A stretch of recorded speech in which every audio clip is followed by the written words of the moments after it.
자, 일단 구약에 있는 아수르와 바벨론인데요. 아수르는 어느 나라와 연관이 있죠? 직접적으로 북이스라엘. 바벨론은요, 남유다. 원래는 한 나라였잖아요. 다윗 때, 물론 이제 사울 때 통합이 됐습니다만 진정한 통일 왕국은 다윗 때 이루어졌거든요.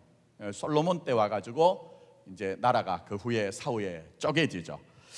자, 근데 이걸 정확하게 알려고 하면 사실은 이스라엘과 유다의 왕과 또 주변의 나라의 왕들을 비교하면서 해야 됩니다. 근데 그렇게 하지 못하고 필요한 대로 여러분들에게 도움을 드리기 위해서 제일 뒷장에 보면 아수르의 왕의 연표 그리고 바벨론의 왕의 연표를 이제 제가 거기에 실어놨습니다. 그래서 그건 여러분들이 보시면 되겠고, 자, 일단 이스라엘을 멸망시킨 아수르부터 시작을 하겠습니다. 세계의 역사에서는 아수르라고 하지 않고 뭐라고 하죠? 아시리아. 아주 대단한 대제국이었습니다. 근데 이 대제국 아수르에 대해서 구약 성경에서 여러 예언자들이 멸망을 예언했어요. 특히 요나와 나훔서를 보시면 아수르의 수도가 어디입니까? 아수르의 수도? 느느웨입니다. 많은 분들 오해를 하시는 것이 느느웨를 나라로 알아요. 근데 아수르의 수도가 느느웨입니다. 이라크의 요즘은 모술이라는 곳입니다. 전쟁이 많이 일어났죠. 자, 그런데 문제는 뭐냐 하면은 세계 역사에서 니느웨라는 곳이 한 번도 출토가 안 됐어요. 유적지가. 성경에만 니느웨가 나왔거든요. 그래서 18세기, 19세기까지 뭐 어떤 것들이 행행을 했느냐? 성경의 역사는 진짜 역사가 아니고 뭐라고요? 신화라고 그렇게 생각했어요. 자, 그러나 거기에 보시면은 1845년도에 영국의 고고학자 헨리 레이어드란 분이 이제 니느웨를 발굴을 한 거예요. 그래서 성경의 역사가 허구나 신화나 관념이 아니라 실제 역사다. 이게 이제 증명이 된 것입니다. 그래서 사실은 제가 늘 말씀드리지만 하나님은 우리에게 하나님의 뜻을 공중에 뭔가를 매달아 놓고 알라고 한 것이 아니라 인간의 역사 속에 담아 놓으셨습니다. 마치 무대처럼 버릇처럼. 이게 굉장히 소중한 것이죠. 특히 아수르는 그리스의 역사가인 헤로도투스라는 사람이 있거든요. 이 사람이 크게 잡으면, 길게 잡으면 한 520년 동안 고대 근동에 아주 강한 힘을 가지고 좌지우지를 했다고 합니다. 좌지우지를 했다고 하고 있어요. 자, 그러나 이 나라가 한순간 패망을 합니다. 그런데 왜 그럴까? 그에 대한 이유가 있습니다. 그래서 성경이 얘기하는 것이 있습니다. 그들의 잔혹성의 문제입니다. 뭐라고요? 잔혹성의 문제입니다. 독할 필요 없습니다. 독한 것은 하나님의 진노의 대상이 됩니다. 저도 좀 이제 점점 더 부드러워지려고 노력을 합니다만, 이 아수르라는 대제국은 그 이전에 있는 제국이나 그 이후에 있는 제국과 비교가 할 수 없을 정도로 아주 잔혹했습니다. 그래서 나훔서 3장 1절부터 3절 있는데 읽지는 않고 한번 보십시오. 자, 1페이지 중간쯤 있죠. 자, 화 있을진저 뭐라고 합니까? 피해성이래요. 얼마나 잔혹했던지 나훔 선지자는 이 니느웨를 피해성이라고 할 정도로, 니느웨가 아수르의 수도거든요. 그래서 피해성이라고 할 정도입니다. 나머지는 한번 쭉 보시고요. 그래서 열왕기하 18장에 무슨 사건이 나오냐면요, 여러분 히스기야의 기도 아시죠? 히스기야가 기도했던 이유가 있습니다. 그 이유가 뭐죠? 아수르에 누가 쳐들어왔죠? 산헤립이 쳐들어왔거든요. 그때 산헤립이 몇 명을 대군을 이끌고 왔죠? 18만 5천 명을 끌고 왔습니다. 그래서 이제 사실은 이제 성경에서는 하룻밤에 하나님의 사자를 보내서 18만 5천 명을 다 멸절시켰다고 하거든요. 근데 어쨌든 산헤립이 유대의 나라, 유대 있죠. 유대의 라기스라는 성을 점령했던 사건이 열왕기하 18장에 나옵니다. 근데 이 산헤립이라는 사람이 유대의 라기스를 점령하고 난 이후에 자기 왕궁에다가 부조를 이렇게 벽에다가 새겨놨습니다. 그것을 제가 지금 보여드리겠습니다. 자, 앞으로 한번 보시죠. 이게 이제 산헤립이라는 아수르의 왕이 이제 유대의 라기스를 점령했던 장면들을 이제 부조로 그려놨는데, 보시면은 이제 유대의 병사들은 탑에서, 성에서 지금 이제 방어를 하고 그 밑에 있는 아수르 군사들이 공격을 하는 장면이거든요. 근데 그 옆에는 뭐냐 하면은 이제 사네립이 이끄는 군사들이, 아수르의 군사들이 유대에 이기고 난 후에 그 유대 병사들 그냥 두지 않았습니다. 자, 그 다음 한번 넘겨주십시오. 전에도 한번 보여드렸어요. 이 장면이 뭘까요? 그냥 죽이는 것이 아닙니다.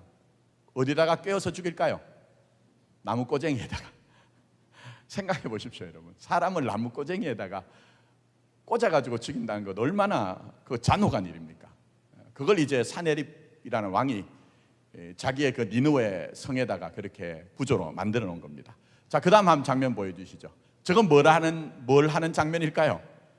전에도 제가 한번 보여드렸는데 가죽을 벗기는 겁니다. 그냥 죽이는 것이 아니고.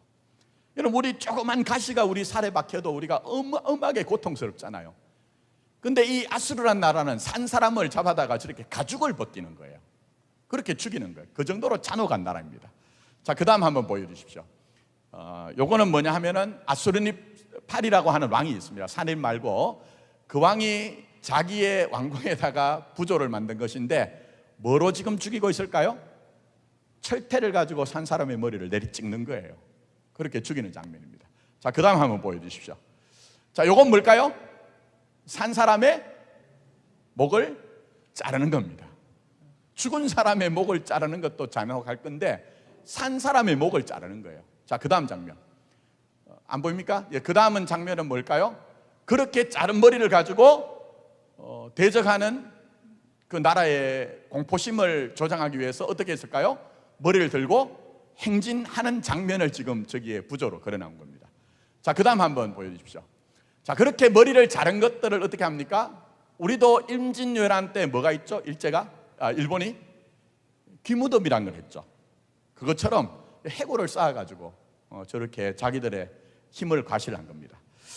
자, 이렇게 잔혹한데, 자, 거기 한번 보십시오. 1페이지에 아놀드 브렉만이라는 사람이, 니네베가 원래 이제 세상 역사에서는 얘기하는 니느웨입니다.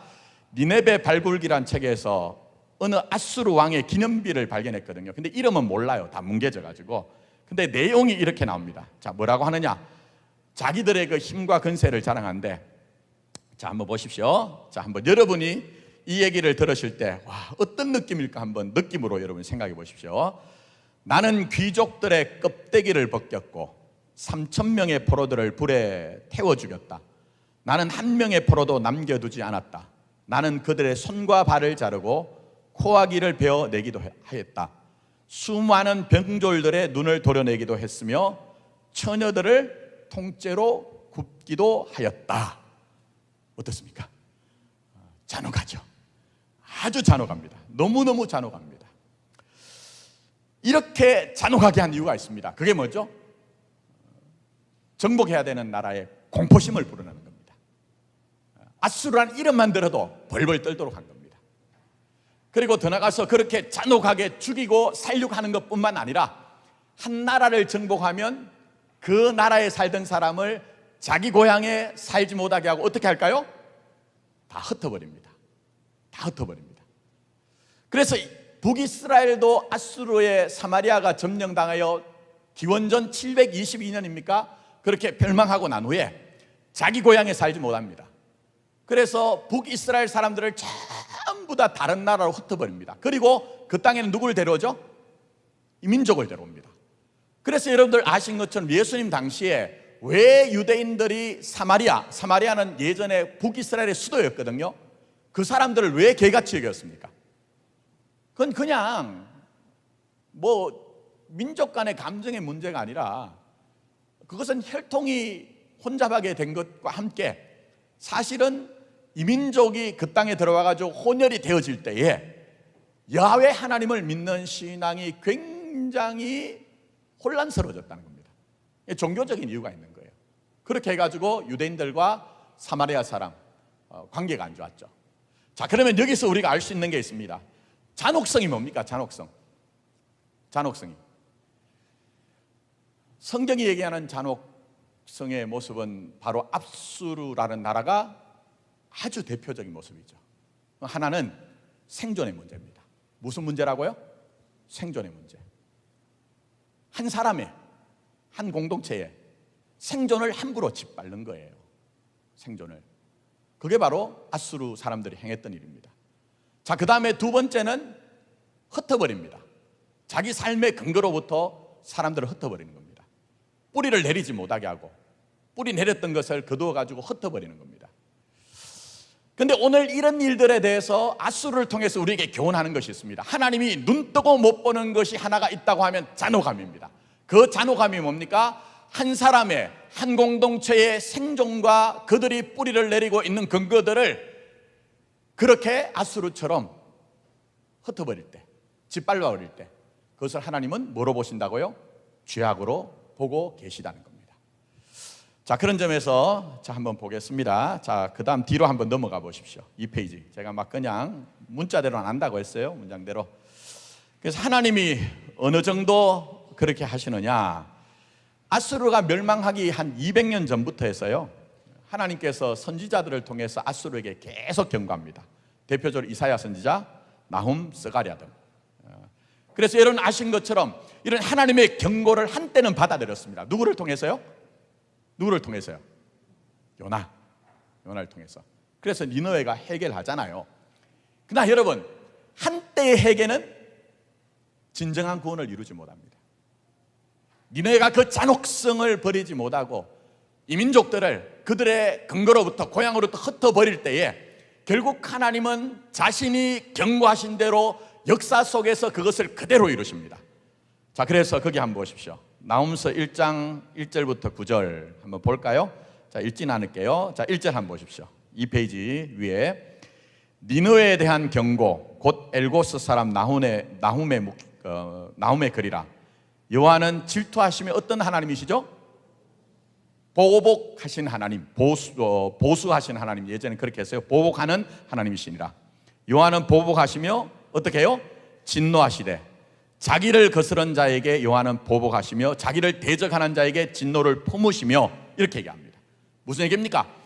지금 하나님께서 그 아수르가 가진 잔혹함, 생존을 멸절하고 한 사람이, 한 공동체가, 한 나라가 근거를 가진 곳에서 그것을 뿌리를 캐내어서 흩어버릴 때에 그것을 곧 누구에 대한 것이라고 얘기하죠? 곧 하나님에 대한 것이라고 얘기합니다. 이게 참 무시무시한 얘기예요. 곧 하나님 자신에 대한 잔혹함이라고 얘기를 하십니다. 그래서 하나님은 그런 일들에 대해서 쉽게 말씀드리면 눈 뜨고 보지 못하겠다. 반드시 내가 경고한 대로, 그 경고한 대로 이루겠다고 그렇게 말씀하고 계시는 내용이 바로 나훔서 1장 1절부터 9절까지 말씀입니다. 그래서 어느 정도인가 하면요, 자, 한번 보십시오. 자, 7페이지 아니고 8절 한번 보십시오. 저도 왔다 갔다 그러네요. 이게 얼마나 역사적인 사실이냐면, 자, 8절 한번 보십시오. 자, 같이 읽습니다. 시작. 그가 범람하는 물로, 그곳 어디죠? 제가 거기 써놨습니다. 니느웨를 진멸하시고 자기 대적들을 흑암으로 쫓아내시리라. 자, 여러분, 하나님의 말씀이 얼마나 무시무시한지요.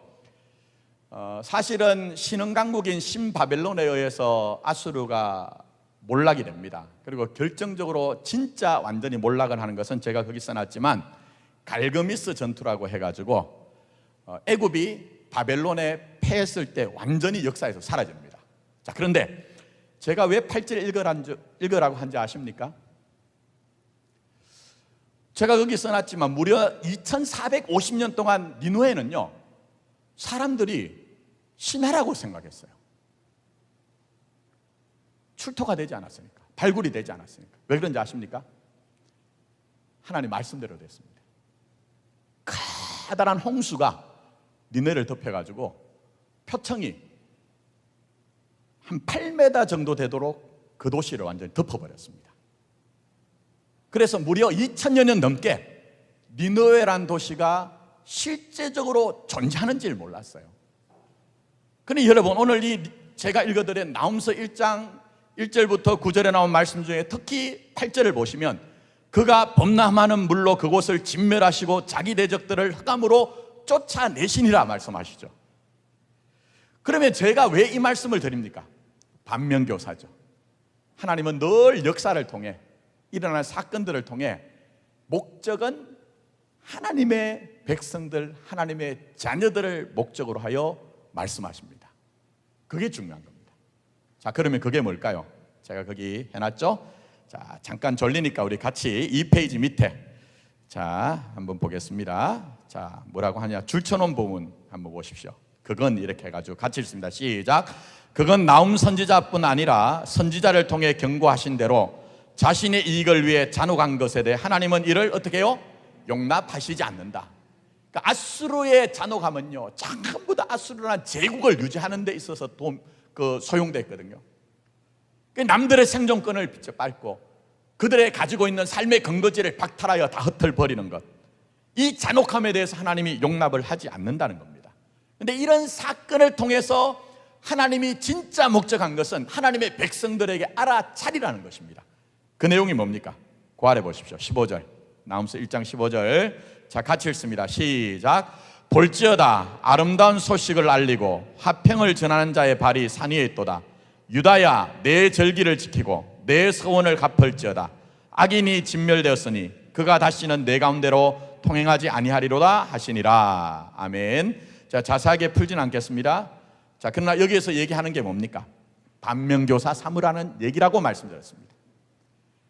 그렇게 강성했던 한 제국이, 아수르 제국이 한순간에 몰락하여 강이 범람함으로 말미암아 그 니느웨 성이 어디 있는지도 알릴 수 없는 것처럼 그런 일들을 통해 너희들이 알아야 되는 것은 하나님은 그런 세상이 가진 잔혹함이 아니라 신앙의 본분을 지켜야 된다. 신앙의 본분을 지켜야 된다. 이걸 지금 우리에게 말씀하고 계신 겁니다. 그래서 이게 오늘 아수르를 통해서 우리에게 전해주는 그런 이제 교훈이죠. 여러분, 요즘 우리가 돌아가는 세상 어떻게 생각하십니까? 쩌양이라고 하는 유튜버 아십니까? 늘 성경만 묵상하셔서 제가 뭘 물어보면은 전혀 대답을 하신 분이 없으니, 야, 이거 목사가 이렇게 하면 너무 불경건하게 보인다, 이런 느낌이 듭니다만, 쩌양이 누구죠? 먹방 유튜브입니다. 근데 뉴스 요즘 많이 떠오르죠? 그 사이버 레카라고 해서. 레카가 뭡니까? 교통사고 났다고 하면 어디선가 누군가가 알려주지 않아도 왜옹 하면서 달려오는 사람들, 그게 레카 아닙니까? 사이버 레카가 그런 존재인데 좋은 게 아니고 남들의 약점, 남들의 아픈 점을 이용해서 자기 이익을 취하는 사람들을 사이버 레카라고 하더라고요. 저는 그런 뉴스를 볼 때마다 우리가 사는 세상이 정말 성경이 말씀하신 대로 사망이 권세 잡고 있는 곳이구나, 이런 느낌이 들어요. 근데 여러분, 그런 뉴스를 볼 때마다 우리가 생각해야 되는 게 뭐죠? 하나님은 악에 대해서 눈 감지 않는다는 거죠. 그래서 이번에 터졌잖아요. 이번에 그 짱 문제 때문에 그동안 막 남들을 헐뜯고 비난하고 짓밟아가지고 엄청난 이익을 누렸던 사람들, 그 중에 한 명은 구제역이래요. 구제역 맞습니까? 왜 구제역이라고 했는지 모르지만 하여튼 구제역이래요. 카리큘라래요. 이름도 참 희한하게 지어요. 근데 전부 다 지금 결국은 자기가 했던 행동에 대한 씨를 뿌린 결과를 거두고 있거든요. 그러니 오늘 나홈 선지자가 우리에게 이 아수르라는 잔혹한 나라, 남들의 생존권을 빼앗고 명예를 짓밟고 그들이 가지고 있던 삶의 근거조차 뿌리치 흔들어서 흩어버리는 이런 일들에 대해서 오늘도 여전히 하나님은 그런 하나님이란 것을 우리는 뉴스를 통해서 확인하게 되죠. 뉴스를 통해서 확인하게 됩니다. 세상 사람들은 그저 선악의 판단을 따라서 저 나쁜 놈이라고 돌팔매질을 하지만 우리는 그렇게 드러나는 사건들을 통해 하나님은 여전히 잔혹한 것에 눈 감지 않으신 하나님이라는 것을 우리가 깨닫게 되는 겁니다. 그러나 또 우리에게 의문이 있어요. 그게 뭐냐면 그건 드러나서 그렇죠. 더 많은 부분은 감춰져 있잖아요. 그러나 우리가 아는 게 있죠. 성경이 뭘 얘기합니까? 최종적인 뭐가 있다고요? 심판이 있다는 거예요. 성경이 얘기하는 것은 최종적인 심판이 있다는 겁니다. 그래서 여러분, 구약과 신약이 별개가 아니라고 했는데 구약에서는 뭐라고 얘기합니까? 여호와의 날이 임하였다. 그날은 너희들에게 구원의 날이 아니라 심판의 날이라고 했습니다. 근데 신약으로 넘어오면 예수께서 십자가에 죽으시고 부활하심으로 말미암아 하나님의 구속사가 완성되었습니다. 그래서 사도행전에 가면 뭐라고 나옵니까? 주의 날, 주의 날 이렇게 얘기하는 겁니다. 그래서 여러분이 혹시라도 우리의 삶의 현실 가운데 때로는 우리가 앗수르처럼 강성한 거짓과 포악이 여러분을 휘두를 때 하나님이 왜 이렇습니까? 언제까지입니까? 이런 고민과 또 방황이 있다 할지라도 하나님을 의뢰하셔야 됩니다. 왜 그렇습니까? 사람들의 생각과 판단으로는요 완벽한 공의와 정의가 이루어질 가능성이 없기 때문에 그렇습니다. 없기 때문에 그렇습니다. 그래서 구약에서는 여호와의 날, 신약에서는 주의 날에 그날은 구원의 날뿐만 아니라 우리에게 보응의 날이며 심판의 날이라고 함으로 말미암아 오늘도 믿음을 가지고 사는 여러분들에게 하나님은 여러분이 지켜야 되는 신앙의 도리를 끝끝내 지키는 것이 신앙이다, 그걸 우리에게 말씀하고 계시는 것입니다. 저는 우리 교회가 그런 신앙의 도리를 잘 지켜냈으면 좋겠고, 이 자리에 있는 분들이 자신의 삶의 자리에서 쉽진 않지만 하나님의 나라를 살아내는 그런 은혜와 복이 있었으면 좋겠습니다. 그런 우리들을 향해서 하나님이 위로하고 격려하십니다. 자, 거기에 대해서 뭐라고 하십니까? 자, 시편 37편 10절 말씀. 자, 2페이지 한번 보십시오. 자, 아래 보시면 여러분을 향해 지금 격려하시는 하나님의 음성입니다. 자, 같이 한번 읽을까요? 시작. 잠시 후에는 악인이 없어지리니 내가 그곳을 자세히 살필지라도 없으리로다. 그러나 온유한 자들은 뭐를요? 땅을 차지하며 풍성한 화평으로 즐거워하리로다. 할렐루야. 이 말씀을 인용하여 말씀하신 분이 계시죠. 누굽니까? 누구죠? 예수님입니다. 어디서 말씀하셨습니까? 마태복음 5장 산상수훈. 그 산상수훈의 내용이 뭔지 아십니까? 제가 조금 너무 복잡하게 들어간 것 같아서 여러분의 눈꺼풀이 자꾸 내려오시는데 걱정하지 마시고 주무셔도 됩니다. 여러분, 구약의 율법은 어디서 하나님이 수여하셨죠? 시내산. 그 시내산에서 하나님이 강림하심으로 말미암아 하나님의 백성들에게 율법을 주신 거예요. 근데 신약으로 오면은 예수님께서 그 산에서 제자를 불러서 산상순을 말씀하신 거예요. 그래서 구약에서 말씀하신 것과 신약에서 말씀하신 것을 잘 보면 떨어져 있지 않습니다. 그게 완성되어서 여러분에게 그대로 주신 거예요. 그래서 산상순에 나오는 그 팔복 중에 뭐라고 얘기하십니까? 온유한 자가 땅을 뭘 얻는다고요? 기업으로 얻는다고 한 거예요. 그럼 여러분 마음에 이런 게 있죠. 난 평생 예수 믿고 살아도 조물주 위에 뭐라고요? 건물주라고 하는데 나는 우리 집 한 칸 근근히 지금 갖고 등에 지고 사는데 뭔 땅을 그렇게 기업으로 막 주신다고 하셨느냐? 육적인 일에 대한 게 아닙니다.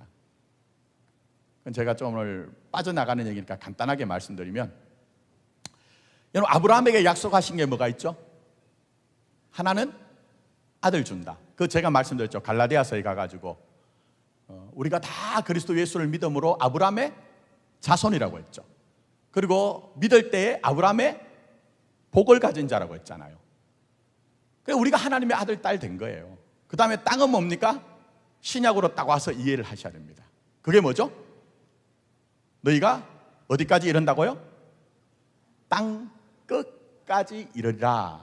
그렇게 연결이 되는 겁니다. 그래서 이 자리에 계신 분 중에 혹시 나는 우리 집이 새 방을 산다, 우리 집이 빌딩이 아니라 조그만 집 하나 지금까지 가지고 살았다, 그러나 우리는 온유한 자로서 땅을 기업으로 이미 받은 자들입니다. 어디 안에서요? 예수 안에서. 예수 안에서. 그걸 성경이 얘기를 하고 있습니다. 제가 이렇게 말씀드려도 여러분은 전혀 기쁜 얼굴이 아니에요. 그런 땅 말고 빌딩 주세요. 빌딩 아니면 꼬마 빌딩 하나 주세요. 다 그렇습니다. 그러나 신앙의 대단함은 뭐냐면요, 거기서 출발해도 세월이 누적되면 진짜 복이, 진복이 이것이구나 하는 것들을 알게 됩니다.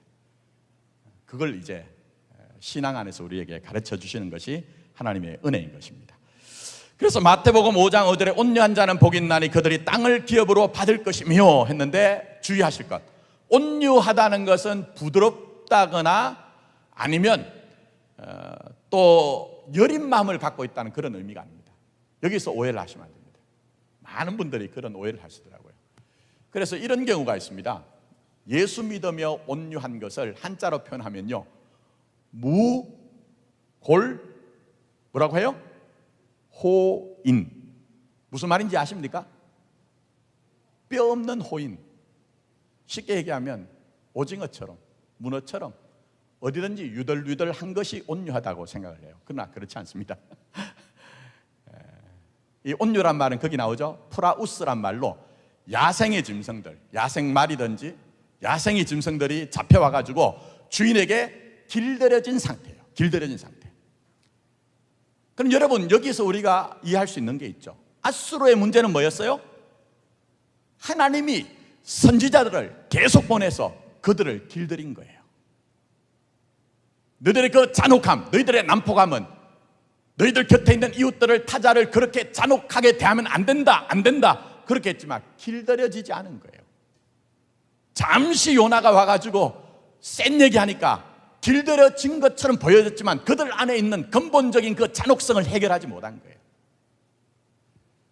그렇기 때문에 우리는 이 온유함이란 것을 하나님의 주권과 섭리에 대한 승복으로 이해를 하셔야 된다는 겁니다. 승복으로. 그래서 여러분, 이런 부분을 우리가 놓치지 말고 이 발음이 이렇게 하네요. 아시리아를 생각할 때에 왜 하나님께서 그 강성한 대제국을 그렇게 처분하셨느냐? 이제 잔혹함이 아니라 우리가 가져야 되는 마음은 뭐라고요? 온유함. 따라하겠습니다. 온유함을 갖겠습니다. 온유함을 갖겠습니다. 온유함이 뭐라고요? 예, 길들여진 마음.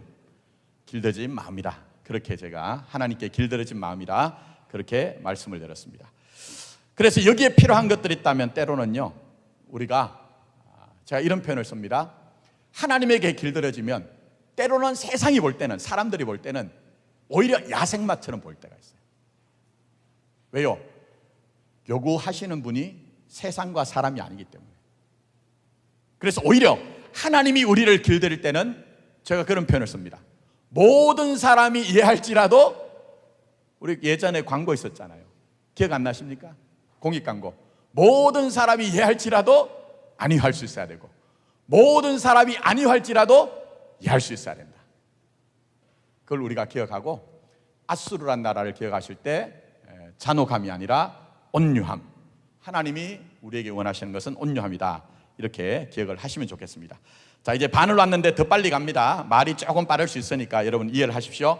자, 바벨론이라는 나라가 있습니다. 근데 성경에서는 바벨론은 어떻게 되죠? 하나가 아닙니다.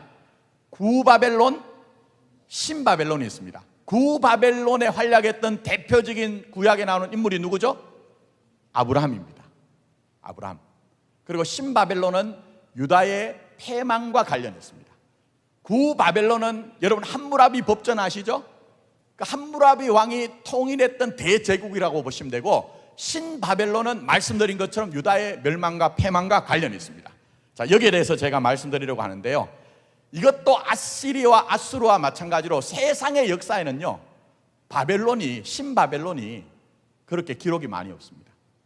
그래서 마찬가지로 18세기, 19세기까지는 신바벨론을 신하다, 유대인들의 작품으로 만들어낸 이야기다, 그렇게 이해를 했습니다. 그러나 그렇지 않습니다. 그래서 거기에 대해서 제가 좀 역사적인 증명을 하고자 해서 앞을 한번 보십시오. 자, 18세기, 19세기까지 그렇게 내려오던 생각들이 있는데 영상 보여주십시오. 영상. 10분 안에 끝내겠습니다. 방송실이 지금 보니까 사랑한 자에게 주시는 잠을 지금 누리시는 것 같아요. 자, 앞을 보시면 이게 뭐냐면요, 이제 이 나보니두스라는 왕의 석비입니다. 나보니두스라는 왕의 석비인데 18세기, 19세기까지는 성경에 나오는 그 바벨론에 대한 얘기가 거짓말로 이해를 했습니다. 유대인들의 창작으로 이해했습니다. 왜 그러냐면 다니엘서 5장에 바벨론의 마지막 왕이 누구로 나오죠? 바벨론 마지막 왕? 벨사살. 근데 세상의 역사에서 증거가 나온 자료들 보니까 바벨론의 마지막 왕은 벨사살이 아니라 제가 말씀드린 나보니두스예요. 나보니두스. 근데 이 나보니두스의 석비가 발견이 됨으로 말미암아 성경의 역사가 진짜구나 하는 것이 증명이 됐습니다. 그 안에 있는 내용은 지울게요. 성경 안에 있는 어떤 내용들을 제가 설명하려고 했는데 그까지 가면 복잡고요. 그 다음 한번 보여주십시오. 나보니두스의 석비에 저 사람이 나보니두스인데 제가 화살표를 내놨죠. 저 화살표가 뭔가 같습니까 여러분? 달입니다. 달. 그러니까 나보니두스는 신이라고 하는 달신을 섬겼어요. 달신. 근데 우리 생각에는 그렇잖아요. 우리나라 문화에서만 해도 태양이 강하고 달은 그냥 종속적으로 이해를 하거든요. 근데 고대 메소포타미아에서는 달이 남성의 상징입니다. 힘의 상징입니다. 뭐 그 이유는 있습니다.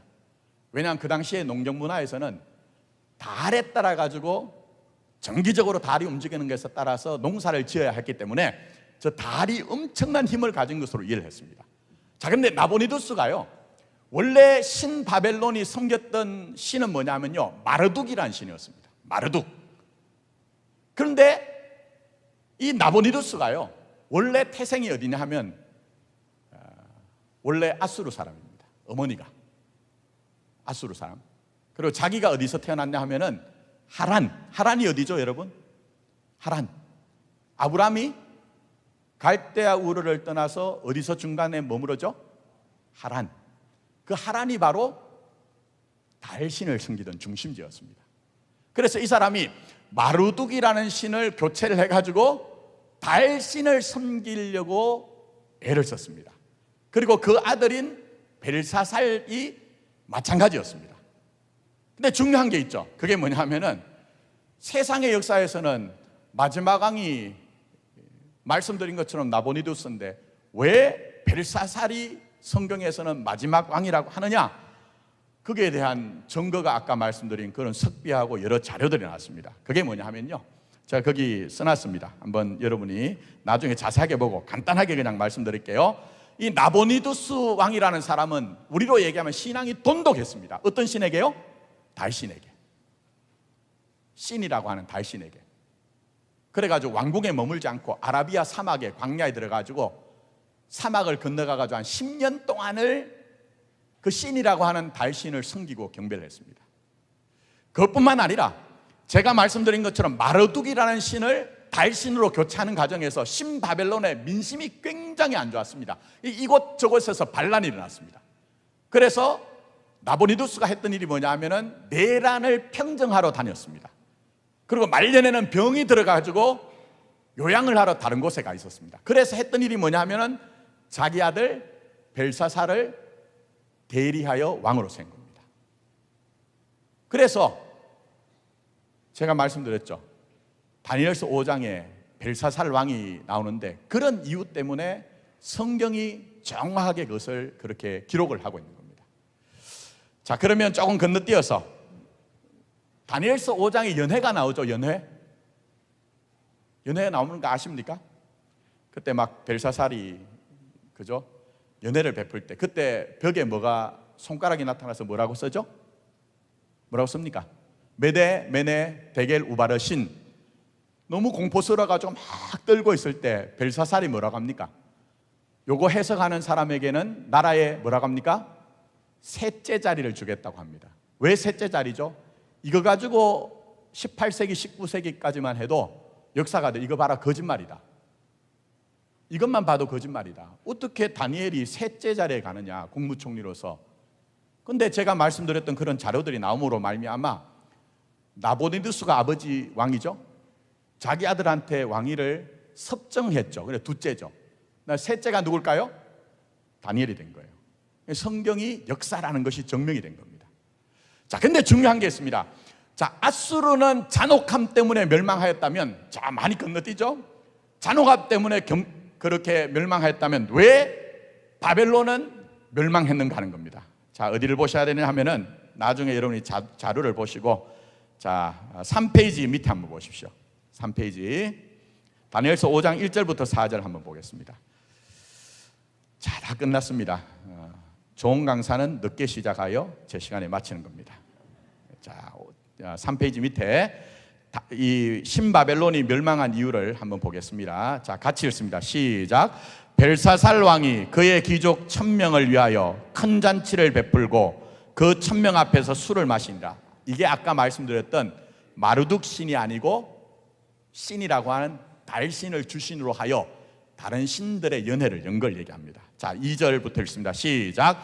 벨사살이 술을 마실 때 명하여 그의 부친 느부갓네살이 예루살렘 성전에서 탈취하여 온 금 은그릇을 가져오라고 명하였으니 이는 왕과 귀족들과 왕후들과 후궁들이 다 그것으로 마시려 함이었더라. 이에 자, 계속 읽읍시다. 자, 3페이지 몇 페이지입니까? 맞죠? 4페이지 저도 있네요. 제 거 4페이지가 하나 없어졌어. 저한테 주신 거. 자, 몇 페이지? 저한테는 4페이지가 없어서 그렇습니다. 자, 누가 같이 읽겠습니다. 시작.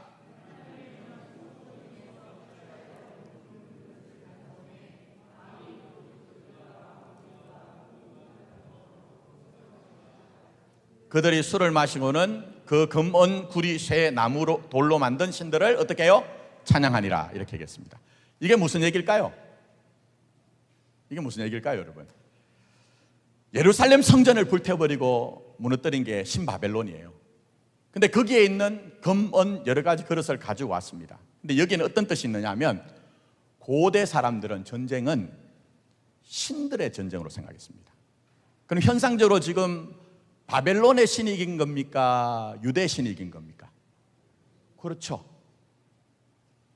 그렇게 생각한 거예요. 그래서 전성에 취한 마음을 가지고 성전에 있던 기명을 가져가서 잔치를 하면서 그게 무슨 얘기냐면 너희들의 야훼 신은 쫄짱부라는 거예요. 우리의 신에 비하면 아무것도 아니라는 거예요. 그걸 지금 담고 있는 겁니다. 근데 거기에 대해서 벽에 메네 메네 데겔 우바르신 이런 글씨가 쓰여지죠. 내용이 뭡니까? 그 내용이 제가 다 거기 해석을 해놨습니다. 간단하게 봅니다. 메네라는 말은 머네, 세어본다는 뜻입니다. 그러니까 하나님이 바벨론과 바벨론 왕을 계수를 해보니까 이거 계산이 이미 끝난 겁니다. 데겔은 뭡니까? 터겔이라고 해서 저울질을 한다는 얘기로 저울에 바벨론과 바벨론 왕을 올려보니까 하나님에 부합하지 않는다, 떨어진다, 그런 얘기입니다. 우바르신은 파르신 프레스란 말로 나뉘어진다는 말로 결국 바사와 메대에 의해서 나누어진다, 그런 뜻을 가지고 있습니다. 자, 그러면 정리합시다. 이제 여기까지만 하고 다음 주에 또 하겠습니다. 아수르는 뭐 때문에 망했습니까? 잔혹함. 우리에게 주는 교훈이 뭐죠? 온유하라. 바벨론은 왜 망했습니까? 교만한 거예요. 여러분, 성경이 얘기하는 교만이 뭡니까? 하나님의 뜻과 반하는 것을 교만이라 얘기합니다. 그걸 교만이라고 얘기를 한 겁니다. 자, 그래서 한번 확인해 보겠습니다. 오늘 제가 나눠드린 그 자료 중에 원래 예레미야서 50장부터 52장까지가 바벨론에 대한 심판을 예언한 내용이에요. 근데 그 중에 50장 28절부터 32절에 여러분 반복되는 얘기가 뭔지를 한번 봤으면 좋겠습니다. 4페이지. 자, 여기까지만 하고 마칩니다. 자, 28절부터 32절 시작. 바벨론 땅에서 도피한 자의 소리여, 시온에서 우리 하나님 여호와의 보복하시는 것, 그의 성전에 보복하신 것을 선포하는 소리로다. 활 쏘는 자를 바벨론에 소집하라. 활 당기는 자여, 그 사면으로 진을 쳐서 피한 자 여호와를 향하여 어떻게 했다고요? 교만하였습니다. 그러므로 그날에 장정들이 그 거리에 엎드러지겠고 군사들이 멸절되리라. 여호와의 말씀이니라. 주 만군의 여호와의 말씀이니라. 뭐라고 합니까? 교만한 자여, 보라 내가 너를 대적하나니 너의 날 곧 내가 너를 벌할 때가 이렇습니다. 또 뭐라고 합니까? 교만한 자가 걸려 넘어지겠고 그를 일으킬 자가 없을 것이며 내가 그의 성읍에 불을 지르니 그의 주위에 있는 것을 다 삼키리라. 바벨론의 멸망의 원인이 뭐라고요? 교만입니다. 그래서 우리에게 말씀하시는 것은 잠언 3장 6절, 거기에 제가 써놨습니다. 같이 읽습니다. 시작. 너는 범사의 그를 인정하라. 그리하면 어떻게 해요? 내 길을 지도하시리라. 베드로전서 5장 6절 시작. 그러므로 하나님의 능하신 손 아래 겸손하라. 때가 되면 너희를 높이시리라. 그렇게 된 겁니다. 자, 이제 마무리합니다. 나머지 이제 뒷부분은 다음 주에 또 연결할게요. 하나님이 구체적인 세상 제국의 역사를 성경 안에 담아두신 이유가 있습니다. 우선은 명확하다는 겁니다. 역사는 지나간 과거가 아닙니다. 그것이 사건으로 일어났기 때문에 오늘도 여전히 하나님은 그런 방식으로 이 세상을 통치하신다는 것을 우리에게 알려주시는 겁니다. 그래서 우리가 거듭거듭 하긴 하지만 아수르란 나라를 통해서 잔혹함, 하나님이 경고하심에도 불구하고 길들여지지 않은 마음과 태도는 언제든지 하나님의 진노의 대상이 될 수 있다. 이것을 기억하자는 겁니다. 그래서 잔혹함의 반대편에 있는 것이 온유함, 하나님께 길들여진 상태를 얘기합니다. 우리 자신이 하나님 앞에 길들여진다는 표현이 그렇게 좋은 표현은 아닙니다만 성경적으로 얘기하면 순종이라고 얘기합니다. 순종이 뭡니까? 주신 은혜가 있어 자원하여 감사하며 거기에 성복해내는 것이 순종, 온유함이라고 얘기합니다. 자, 바벨론이 멸망한 이유는 뭐라고요? 교만이라고 우리는 짚었습니다. 근데 어떤 분들이 걱정을 해요. 저는 아무리 겸손하려고 해도 저 원래 기질이 그래서 안 되던데요. 그런 얘기가 아닙니다. 교만은 우리가 봤죠? 하나님의 뜻이 있음에도 불구하고 거기에 대해서 항거하는 것, 이걸 교만이라고 얘기합니다. 아무쪼록 우리 교회나 저와 여러분들이 겸손하여 하나님이 우리를 지도하시는 대로 그의 지도를 따라가는 삶이 되었으면 좋겠고요. 또 온유함으로 말미암아 그 땅을 기업으로 받는 복이 우리 자신에게 있었으면 좋겠습니다. 이제 말씀을 맺으면서 우리 함께 좀 기도했으면 좋겠습니다. 한 3분 정도만 기도할게요. 여러분에게 남겨진 그런 교훈이 뭡니까? 아수르란 나라를 통해서는 하나님이 잔혹함, 타자의, 이웃의 생존과 명예와 그들의 삶의 근거지를 흔들어버리고 뺏어버릴 때는 하나님은 그것을 눈떠고 보지 못한다 얘기하십니다. 바벨론 교만했습니다. 대제국 아수르를 무너뜨린 나라가 한순간에, 다음 주에 조금 말씀드리겠습니다만 한순간에 없어져 버립니다. 그러니 겸손하게 해달라고 우리 두 가지 기도 제목을 가지고 간절하게 우리 기도하도록 하겠습니다.